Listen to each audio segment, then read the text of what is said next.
Assalamu alaikum. À force de fixer ses yeux sur un verre à moitié rempli, l'on ne se rend parfois pas compte que le verre est aussi à moitié vide. C'est dans cette configuration que se trouvent de nombreux prosélytes musulmans qui s'acharnent à trouver leur prophète mentionné dans les écritures bibliques. Après Genèse 17, Deutéronome 18, Cantique des Cantiques 5:16, la parabole de vigneron dans l'évangile de Matthieu 21, la prophétie du Paraclet dans l'évangile de Jean, l'évangile éternel d'Apocalypse 14:6, etc., des adeptes de la Dahwa se sont rués sur les textes de Haggai, Agé, chapitre 2, le verset 7, pour nous faire croire qu'il y aurait ici une annonce prophétique au sujet de Mohammed. Toutefois, quand on jette un regard sur cette énième revendication, il s'agit là encore de quelque chose à jeter à la poubelle.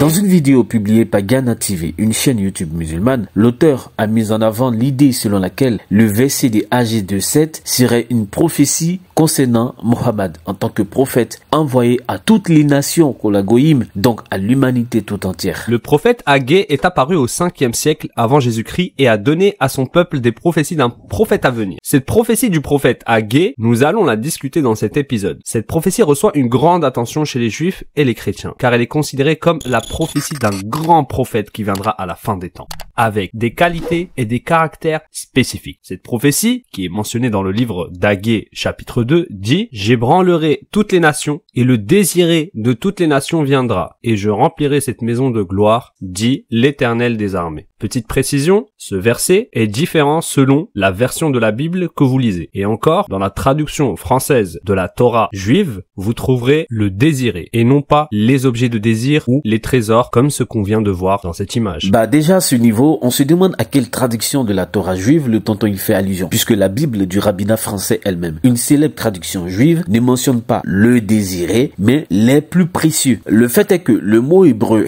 Hemdat, évoquant ce qui est précieux, ce qui est désiré, ce qui est aimé, célébré ou apprécié, etc., est construit au féminin singulier, mais il est dominé par le verbe venir, beau en hébreu, qui est au pluriel, d'où les traductions par un pluriel. Mais bon, écoutons la suite de sa démonstration. Revenons au texte. J'ébranlerai toutes les nations est une métaphore pour le jihad, qui sera réalisé par le prophète à venir. Et ce qui est désiré par toutes les nations signifie ce prophète. Je secouerai toutes les nations. J'ébranlerai toutes les nations. Et ce qui est désiré par toutes les nations viendra. On se demande, c'est quoi ce qui est désiré par toutes les nations? Nous devons donc examiner le texte hébreu pour pouvoir répondre à cette question.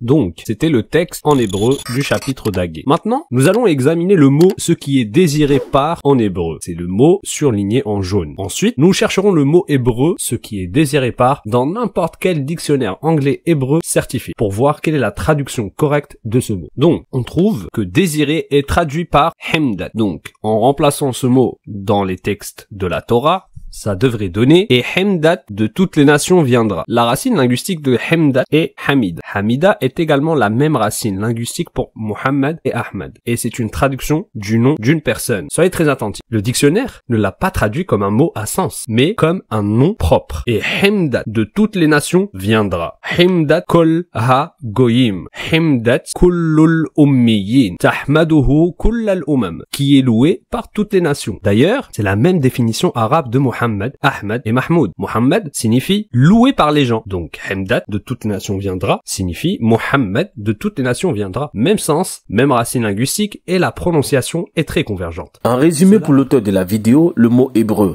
Hemdat serait une allusion à Mohammed, le prophète de l'islam, étant donné que la racine trilitaire du mot, que sont le Het, le Mem et le Dalet, qu'on retrouve dans les langues sémitiques, est également la base étymologique du nom de Mohammed. Il en déduit donc que le verset de Agé 2, verset 7 signifierait que Mohammed de toutes les nations viendra. Ce gribouillage sémantique ne peut que faire sourire toute personne qui étudie les bases de l'hébreu biblique. En effet, contrairement à ce que dit le propagandiste musulman, Hemdat n'est pas du tout un nom propre dans la Bible. Outre ce verset du livre de Agé, ce mot hébreu apparaît dans 3 autres textes du Tanakh, l'Ancien Testament.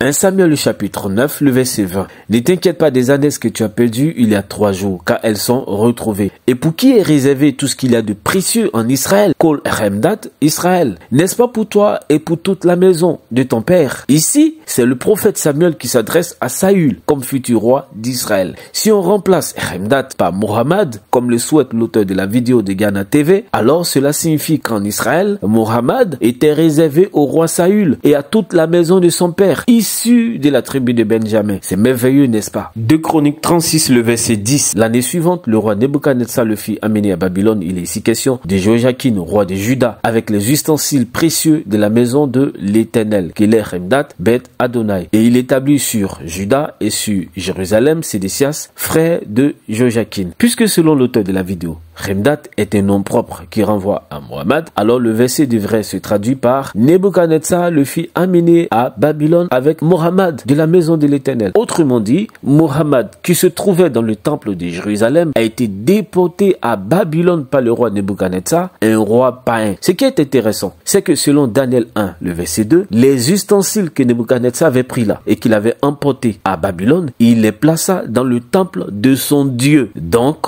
Mohammed a été placé dans un temple païen et babylonien. C'est ça, c'est ça. Daniel 11, le verset 37. Il n'aura ni égard au Dieu de ses pères, ni à la divinité qui fait les délices des femmes. Remdat Nashim. Il n'aura égard à aucun Dieu, car il se glorifiera au-dessus de tous. Cette troisième occurrence du mot est particulièrement intéressante, car pour suivre la même logique adoptée jusqu'ici par notre propagandiste de l'islam, on devra traduire le segment du verset non pas par les délices des femmes, mais par le Mohammed des femmes. Mashallah. Serait-ce une prophétie indiquant que le prophète de l'islam allait être le chouchou des femmes, et particulièrement de Aïcha, et qu'il allait mépriser les faux dieux adoptés par ses contemporains? En tout cas, si on suit la logique de raisonnement de l'auteur de la vidéo, c'est à ces conclusions saugrenues qu'il faudra aboutir. D'ailleurs, comment se fait-il que vous venez fouiller dans le rouleau du prophète âgé alors que le Coran restreint la mention de Mohammed dans la Torah et dans l'évangile? La réalité est que Ag 2, le verset 7, s'inscrit dans le contexte d'une annonce prophétique adressée à Zorobabel, gouverneur de Juda, à quelques-uns de ses collaborateurs, ainsi qu'au reste du peuple judéen revenu d'exil. L'Éternel les encourage dans la reconstruction du temple de Jérusalem, jadis détruit par les troupes babyloniennes, et leur promet que la gloire kavod du second sera plus grande que celle du premier. Il n'y a aucune prophétie ici qui parle d'un guillade ou même de la venue de Mohammed pour toutes les nations, Kolagoïm. Ça n'existe pas. Faudra trouver autre chose. Barakallahu fikum. Assalamu alaikum.